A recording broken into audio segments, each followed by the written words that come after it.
Hello and welcome to You've Seen It Before, movie reviews with connections in mind. This year has seen many a hyped film fail to impress the critics but make a ton of money thanks to devoted fans. None more so than Suicide Squad, a film that had rumors abound as to the reasons for its reshoots, seemingly confirmed by the fact that it had jarring shifts in tone and tacked on levity. While this film's beauty truly is in the eye of the beholder, there's no denying there are several similarities with several recent superhero films that have come out before, such as Thor the Dark World, the reboot of Fantastic Four, and most especially Guardians of the Galaxy.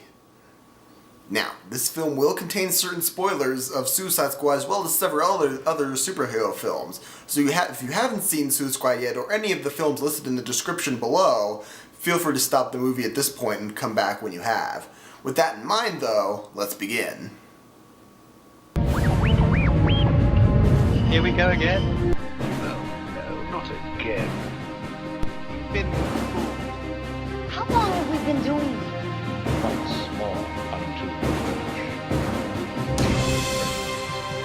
And again until we're both dead.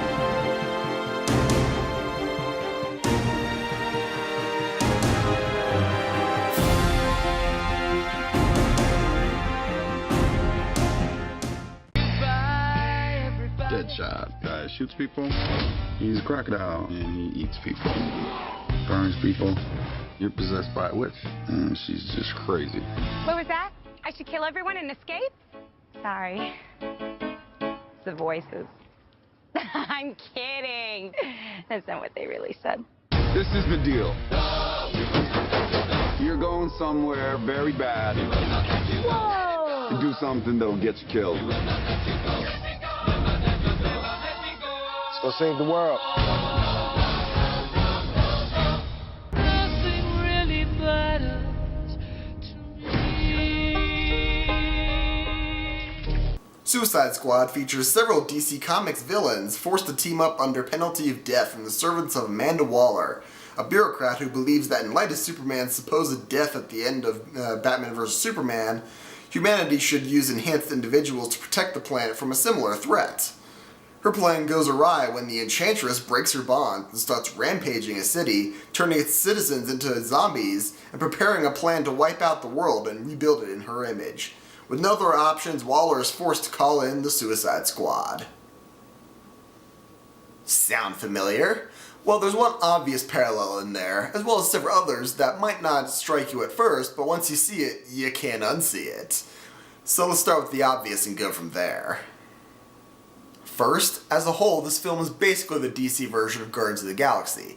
Both films feature a ragtag band of outcasts who are at first acting in their own self-interests, and then they team up only due to circumstance and end up staying together with the payoff in mind.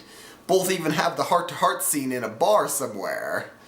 However, by the end of the film, both teams eventually end up saving the day because they know they're the only ones standing in the way of the villains, namely Ronan in Guardians of the Galaxy and Enchantress in Suicide Squad. Next, both Suicide Squad and Guardians of the Galaxy feature classic rock songs in the plot as to one extent or the other. In Suicide Squad, each song is used as each individual character's intro song, whereas Guardians of the Galaxy, the classic rock is factored into Star-Lord's identity and character. While Guardians planned out their music well, and it fits into the plot seamlessly, Suicide Squad's music, while a great playlist, feels really tacked on and comes off as something more like along the lines of anything you can do, I can do better. Suicide Squad also follows the trend of recent superhero films to have the finale center around a skybeam of some sort. Examples abound of this. You got starting with Iron Man, then fast forward to Thor the Dark World, then to Teenage Mutant Ninja Turtles, to Big Hero 6, to the reboot of Fantastic Four. With Fantastic Four, you also have these two movies share the same basic shtick, where in the finale, the main villain is stronger than any of the hero characters alone, but they beat the villain by working together. It's a valid premise, but at this point it's a well-worn one.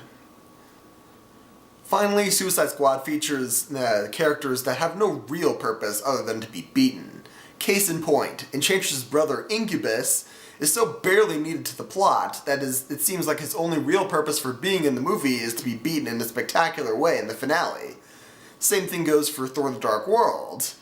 In the opening scenes where Thor and company are battling on the planet Vanaheim, the rebels call in their giant rock monster to face Thor. While he seems tough, he's easily dispatched. Both characters, a lot of bark, not a lot of bite in their stories. As was said in the beginning, the beauty of this film really is in the eye of the beholder. That's not to say that there aren't some great parts of this film as well. Undeniably, Will Smith's Deadshot and Margot Robbie's Harley Quinn both stole every scene that they were in.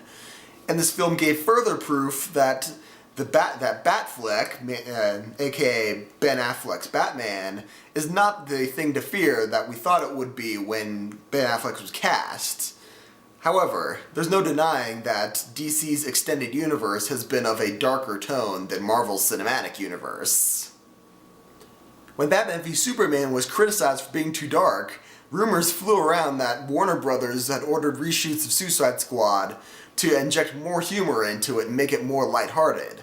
Well, they did do that, and some of the scenes that they put in were really funny.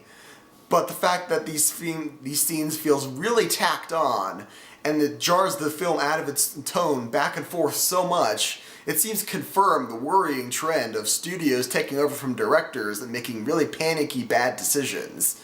It's another parallel with Fantastic Four reboot. Another film that seemed to have bombed because the studio essentially took over from the director. With all that being said, this film defies standard analyses of whether it's a good film or a bad film. It's definitely a film that you should see just so you can make up your own mind about it. With all that being said though, there's nothing new under the sun, and yes, you have seen it before. Until next time, thanks for watching.